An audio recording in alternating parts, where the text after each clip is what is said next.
किसान भाई नमस्कार, मेरा नाम है नवीन और आप देख रहे हैं किसानों का चैनल किसान ऑफिस। आज के इस वीडियो में आपको जानकारी दूंगा कि ग्रीष्मकालीन मक्के की खेती अगर आप करते हैं तो कुल कितनी सिंचाई करने की आवश्यकता है। जी हाँ, यह प्रश्न तो हमारे कई व्यूअर का, क्योंकि इसके पहले हम ग्रीष्मकालीन मक्के की खेती से संबंधित एक वीडियो अपलोड किए थे जिसमें वो पूछे थे कि अगर हम भी ग्रीष्मकालीन मतलब गर्मी में मक्के की खेती करते हैं तो हमको कितनी सिंचाई करने की आवश्यकता होती है। यह जो प्रश्न था बहुत ही महत्वपूर्ण प्रश्न है, क्योंकि जब आपके पास सिंचाई का उचित प्रबंध होगा, सिंचाई का उचित व्यवस्था होगा, तभी आप गर्मी में मक्का खेती कर सकते हैं। नहीं तो क्या होता है कि आप मक्का तो लगा दिए और 2-4 सिंचाई किए, उसके बाद आपके पास पानी खत्म हो गया तो आपका मक्का पूरा मर जाएगा, नष्ट हो जाएगा और आप बीच में ही फेल हो जाएंगे। इसीलिए आपके पास कैलकुलेशन होना चाहिए कि हम अगर मक्के खेती कर रहे हैं तो कितना सिंचाई करना पड़ेगा और उस अनुपात में हमारे पास सिंचाई व्यवस्था है या नहीं। जी हाँ, इसी से संबंधित यह वीडियो है। इसमें मैं आपको बताऊँगा शुरू से मतलब बुआई से लेके हार्वेस्टिंग तक कुल कितना सिंचाई करने की आवश्यकता है। जी हाँ, पूरा प्रैक्टिकली है। देखिए मेरे पीछे जो है मेरा फील्ड है, इसके पहले भी मैं इस फील्ड का कई वीडियो बनाया हूँ, बुआई से शुरू किया हूँ। तो अभी तक जैसे कि आज 7 अप्रैल है और इसका बुआई किया गया था 2 दिसंबर को, तो अभी तक कुल कितना सिंचाई हुआ है और अभी कितना सिंचाई इसमें करने को बाकी है, मतलब कुल कितना सिंचाई इसमें करना पड़ा। चलिए दोस्तों, हम शुरू करते हैं शुरू से, मतलब बुआई से। लेकिन ये जो सिंचाई है ये डिपेंड करता है ड्यूरेशन पे, मतलब कि कौन सा वैरायटी आप लगा रहे हैं। अगर लंबी अवधि वाला अगर किस्म आप लगा रहे हैं, जैसे कि जो मैं लगाया हूँ 150 दिन का है, तो इसमें क्या होगा कि 150 दिन के हिसाब से आपको सिंचाई करना पड़ेगा। लेकिन कुछ वैरायटी ऐसा है जो कि 120-130 दिन का है, तो उसमें उसी हिसाब से सिंचाई करना पड़ेगा। और अगर आप भुट्टा के लिए मक्का खेती कर रहे हैं तो 70 से 80 दिन तक ही आपको सिंचाई करने की उसमें आवश्यकता है। तो मेरा जो है 150 दिन का वैरायटी, इसमें कुल कितना सिंचाई हुआ है उसके बारे में आपको बताऊँगा। देखिए मैं शुरू से पूरा शेड्यूल तैयार किया हुआ है, नोट किया है, उसी को मैं आपको बताऊंगा।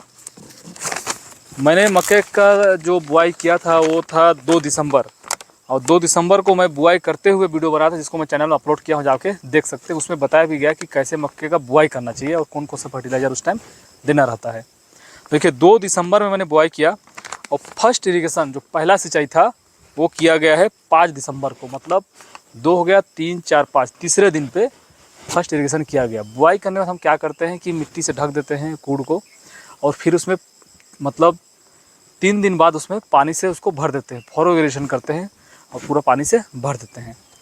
इसके बाद क्या होता है कि लगभग बुआई के 12 से 13 दिन बाद क्या होता है, धीरे धीरे अंकुरण होना शुरू हो जाता है। जनरली आप देखेंगे अगर गर्मी में चाहे खरीफ में मक्के का बुआई करते हैं तो 4 से 5 दिन अंकुरण हो जाता है, लेकिन ठंड में जैसे दिसंबर माह में भरपूर ठंड रहता है और तापमान बहुत कम रहता है, उस समय अगर बुआई करते हैं तो लगभग 12 से 13 दिन हो जाता है अंकुरण होने में, और केवल अंकुरण हो रहता है, 1-2 पत्ती उसमें से निकलता है। उस समय क्या करना रहता है, एक सिंचाई करना रहता है, जो कि मैं किया था। अगर आपके पास रेन पाइप है तो सबसे बेटर होता है। उस स्थिति में अगर आप रेन पाइप से सिंचाई करते हैं तो बहुत अच्छा रहता है। रेन पाइप से सिंचाई करने से क्या होता है कि मिट्टी में नमी तो होता है लेकिन दलदल की स्थिति नहीं होता है। और अगर फॉरो इरीगेशन करते हैं तो पूरा दलदल होता है, मिट्टी कई दिन तक नहीं सूख पाता, जिससे जो अंकुरण बीज नहीं रहता वो सड़ जाता है, और जो अंकुरण हो भी रहता है वो भी उसका जड़ सड़ने का चांस रहता है। इसीलिए जहाँ तक हो सके आप रेन पाइप से सिंचाई करें। अगर ड्रिप से मक्का खेती करता तो कोई ज़रूरत नहीं है, आप आराम से कर सकते हैं। लेकिन अगर बिना ड्रिप में कर रहे हैं तो रेन पाइप से एक बार सिंचाई अवश्य करें। तो ये हो गया हमारा दूसरा सिंचाई, ठीक। फिर तीसरा सिंचाई जो होता है वो 30 दिसंबर को किए थे, मतलब आपका हो गया 28 दिन बाद। 30 दिसंबर को जो सिंचाई किए थे उस स्थिति में हम क्या किए, मक्का में 4 से 5 पत्ती आ गया था जब हम यूरिया का पहला डोज दिए थे। 30 दिसंबर में हम सिंचाई करके यूरिया का पहला डोज दिए थे, लगभग 25 से 26 किलो यूरिया हम दिए थे उस समय। अब आते हैं इसके जस्ट हम 20 दिन बाद 20 जनवरी को हम क्या किए, चौथा सिंचाई किए, जिसमें कि हम क्या किए थे, सल्फर के साथ हम NPK 19-19-19 को ऊपर से फॉलियर स्प्रे किए थे। सल्फ़र हम इसलिए देते हैं क्योंकि क्या होता है कि सल्फ़र जब हम देते हैं तो ठंड के समय में पौधों में अच्छा ग्रोथ लाता है, ठीक, और जो हम पोषक तत्व देते हैं उसका अच्छे से अवशोषण भी करता है, ठीक। ये तो हो गया हमारा चौथा सिंचाई।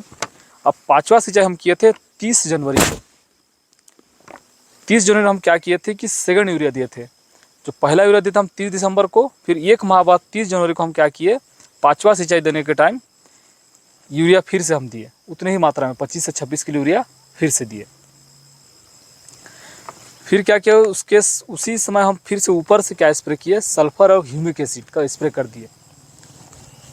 जो 30 जनवरी को स्प्रे किए थे, 5वां इरिगेशन किए थे, उसी समय हम यूरिया भी दिए और सल्फर और ह्यूमिक एसिड भी उसी टाइम दे दिए। ये तो काम हमारा हो गया। अब आते हैं हम छठवां जो सिंचाई करते हैं। छठवां सिंचाई हम कब किए थे, 9 फरवरी को। 9 फरवरी को छठवां सिंचाई। उस समय हम कुछ ना खाद दिए ना ऊपर से कोई स्प्रे किए। ये तो हो गया। इस बीच में हम क्या किए थे, सिंचाई करने के बाद हम एक बार हर्बिसाइड का स्प्रे किए थे। हर्बिसाइड इसलिए दिए थे कि जो भी खरपतवार हुआ था उसको हम मार दिए थे। और उसमें हम क्या दिए थे, जो बहुत ही फेमस हर्बिसाइड है लॉडिस बायर कंपनी का, उसको हम दिए थे। पूरा खरपतवार नष्ट हो गया था। अब आते हैं हम 7वां सिंचाई, जो कोई हम किए थे 16 फरवरी को। 7वां सिंचाई में हम कुछ नहीं दिए इसमें, ना तो यूरिया दिए ना ही कोई ऊपर से पोषक तत्व दिए। ठीक। अब आते हैं हम 8वां सिंचाई। 8वां सिंचाई हम किए थे 26 फरवरी को। ये जो है हम लगभग 8 से 10 दिन के अंतराल में करना पड़ता है, क्योंकि क्या होता है कि पौधा का जो छोटा रहता है और सनलाइट बहुत तेज़ पड़ता है। ठीक। सनलाइट तेज़ पड़ने से कारण क्या होता है, इवेपोरेशन बहुत जल्दी होता है, जिससे कि मिट्टी सूख जाती है। इसलिए हमको हर 8 से 10 दिन के अंदर सिंचाई करने की ज़रूरत पड़ता है। तो 8वां सिंचाई हम 26 फरवरी को किए थे और उस समय हम यूरिया दिए थे, जो कि उस समय हम 1 बोरा यूरिया दिए थे, मतलब 45 किलो हम उस समय यूरिया 1 एकड़ में दे दिए थे। अब आता है हमारा 9वां सिंचाई। 9वां सिंचाई हम किए थे 8 मार्च को। 8 मार्च को 9वां सिंचाई किए थे। देखिए वही लगभग आ रहा है कि 26 को किए थे, मतलब 8 2 10 दिन के अंतराल पे हम फिर सिंचाई किए थे। 10 दिन होते होते खेत आपका सूख जाता है, इसलिए सिंचाई करना पड़ता है। ठीक। उस समय हम कोई यूरिया या कोई पोषक तत्व इसमें नहीं दिए थे। इसके बाद आता है 15 मार्च। 15 मार्च को हम 10वां सिंचाई किए थे, मतलब 10वें नंबर का हम सिंचाई इसमें 15 मार्च को किए थे। उस समय फिर से हम 1 बोरा यूरिया दिए थे खेत में। ये मतलब हमारा अंतिम यूरिया था। 1 बोरा यूरिया दिए थे। इसमें कुल मिलाकर आपका हो गया 45 45 90, और पहले दिए थे 50, 140 किलो यूरिया हम इसमें लगभग दे दिए हैं। ठीक। ये हो गया हमारा। इसके बाद क्या हुआ था कि 15 मार्च के बाद हमारे यहाँ क्या हुआ था, 17-18 तारीख को बारिश हुआ था। बहुत ही ज़ोरदार बारिश हुआ था, इसलिए हमको अभी तक सिंचाई करने की आवश्यकता नहीं हुआ। 17-18 को बारिश हुआ, उसके बाद जस्ट फिर 28 और 30 के बीच में फिर बारिश हुआ। 28 और 30 मार्च में फिर बारिश हुआ, जो कि हमको सिंचाई करना था। 15 मार्च को सिंचाई किए थे, फिर हमको 25 मार्च को सिंचाई करना था, लेकिन बारिश हो गया तो हमको फिर ज़रूरत नहीं पड़ा। फिर हमको करना था 10 अप्रैल को। तो अभी जो कंडीशन है देखिए, मक्का बढ़ चुका है, इसमें भुट्टा आ गया है, और 10 अप्रैल को एक सिंचाई करना पड़ेगा। अगर बारिश नहीं होता है तो 10 अप्रैल को हम सिंचाई करेंगे। 10 अप्रैल सिंचाई करना, हम फिर क्या करेंगे, 20 अप्रैल को एक बार फिर सिंचाई करेंगे। ठीक। तो हमारे पास टोटल हो जाएगा 13 सिंचाई, मतलब ये जो 20 अप्रैल को सिंचाई करो 13वां सिंचाई हो जाएगा। ठीक। और 5 मई के आसपास लगभग हमारा फसल हार्वेस्टिंग में सूख जाएगा, क्योंकि गर्मी उस टाइम तेज़ पड़ेगा और भुट्टा भी तैयार हो जल्दी से सूख जाएगा पूरा पौधा। हम उसमें उस टाइम हार्वेस्टिंग कर सकते हैं। मतलब 2 दिसंबर से लेके 5 मई तक हमारा फसल का ड्यूरेशन हुआ कुल 150 दिन। और इस अंतराल में 150 दिन के अंतराल में हमको 13 बार सिंचाई करने की आवश्यकता पड़ी। मतलब कुल सिंचाई 13 सिंचाई, जिसमें कि बारिश के कारण हमको 2 सिंचाई करने की ज़रूरत नहीं पड़ा, लेकिन 11 सिंचाई हम इसमें किए हैं। अभी तक हम 10 सिंचाई कर दिए हैं और 1 सिंचाई भी हमको करना बचा है। दोस्तों, इसीलिए अगर आप गर्मी में मक्का खेती करना चाहते हैं तो ये चीज़ आप दिमाग में रख लीजिए कि आपके पास सिंचाई व्यवस्था है या नहीं। जब आपके पास सिंचाई व्यवस्था होगा तभी आप गर्मी में मक्का खेती कीजिए।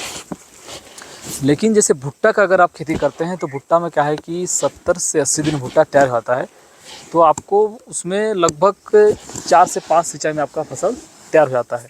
इसीलिए आप भुट्टा का खेती कर सकते हैं। भुट्टा खेती करने के लिए अभी बहुत ही उचित समय है, क्योंकि अभी अगर भुट्टा के लिए मक्का खेती करते हैं तो 60 से 70 दिन तैयार हो जाएगा। मतलब अप्रैल मई 15 जून तक आपका फसल हार्वेस्ट हो जाएगा और मार्केट में भुट्टा बेच सकते हैं। तो दोस्तों, यह जानकारी आपको कैसा लगा है? अगर आपके लिए उपयोगी और अच्छा लगा है तो वीडियो को ज़रूर लाइक कीजिएगा और दूसरे किसानों में भी इसको शेयर कीजिएगा। और अभी तक अगर हमारे चैनल को सब्सक्राइब नहीं किए हैं तो आपसे रिक्वेस्ट करता हूँ, आपसे निवेदन करता हूँ, मेरे चैनल को सब्सक्राइब कर लीजिए और इसी तरह का हमारे वीडियो को आगे भी देखते रहिए। चलिए मिलते हैं इसी तरह का वीडियो लेके आपसे फिर से। तब तक के नमस्कार। वीडियो देखने के लिए बहुत बहुत धन्यवाद।